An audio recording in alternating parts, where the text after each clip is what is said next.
د 100 لکو نه زیاتې آبادۍ دپاره د 400 واحد ځلي هسپتال چېرته چې د څښلو صفا اوبه هم نه میلاویږي. 2 واټر فلټر پلانټ د غیر سرکاري ادارو په مدد سره جوړ کړي شوي دي، خو ولې اوس دغه پلانټونو د کنډراتو شکل اختیار کړی دی. هسپتال ته راغلي یو تن وایي چې هسپتال کې د څښلو صفا اوبه نشته.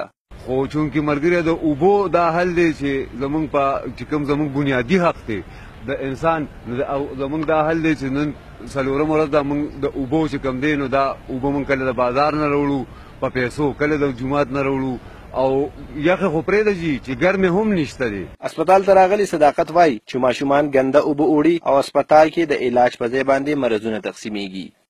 چې زما په هسپتال کې 2 پلانټونه دي، په هغې کم از کم د 25 نه 35 لاک روپو پورې خرچه شوې ده. په هغې کې جولاګانو جالې اچولي دي، ټوټې ماتې دي، سږې سیمټ پراته دي، سږې خښتې پرتې دي، تباه و برباد دی هسپتال. دا کیټګري بي هسپتال دی. زه شهرام ترکی صاحب ته خصوصي ویل غواړم چې دا کیټګري بي هسپتال دی، په دې کې سہولیات د ډیم نشته. تاسو ګورئ چې دا اوبه دلته روان دي، خوا کې ورسره ګټر بیږي، د ګټرو به هغه ماشوم یوړی دا به د مور وروسته نه به ټیک شي، هغې کې به 15 مسلې نورې پیدا شي. د پاکستان تحریک انصاف ځلي رهنما سلیمان خان وایي چې قصور د عمران خان نه دی، د صوبایي حکومت دی چې هسپتال له یې پیسې ورکړي دي خو تپوس یې نه کوي.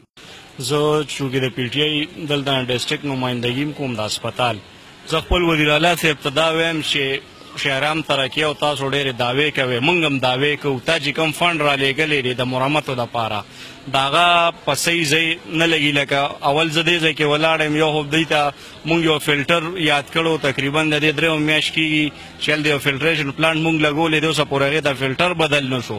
بل چې کوم دی دلته زه اوس دې ځای کې ولاړ یم، خلک بهر نه اوبه راوړي او د دې پایپ ته چې وګورئ نو هغه راځي خلک غریبانان خلک او د ګټر اوبه څښي. نو زه خپل وزیر اعلی صاحب ته دا وایم چې په دې باندې فوري ایکشن واخیستی شي او شهرام خان ته هم چې دې ځای ته بیا وزټ وکړي شي چې کومې خبرې تا کړې په هغې باندې 10% عمل اوسه پورې نه دی شوی. د 400 هسپتال کې د واټر کولرونه موټرې هم چاویستې دي. ماشومان او لوی د کډر په خوا کې د پایپ لاین نه ګنده اوبه وړي او مریضانو له ورکوي، کوم چې د صحت د محکمې د ناکامۍ ښکاره ثبوت دی. د مشرق ټي وي دپاره محبوب علي 400.